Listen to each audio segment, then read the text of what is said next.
ভাই আজকে রাত্রে আমরা একটা সাপ মারলাম। এটা হলো আমাদের গ্রামের ভাষায় বলা হয় আর কি ধরা সাপ।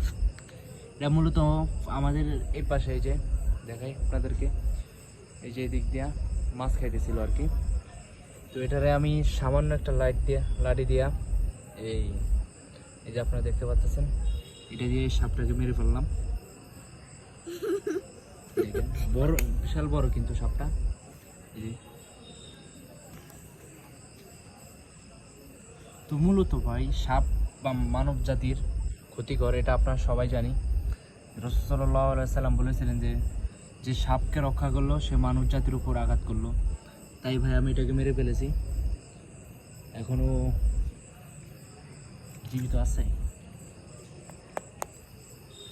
মনে হয় না, তারপরে দেখেন লড়তেছে। সাপ কিন্তু এত সহজে মারা যায় না, ওরা অনেক আঘাত খাওয়ার পর লড়ে, পরে চলে যায়।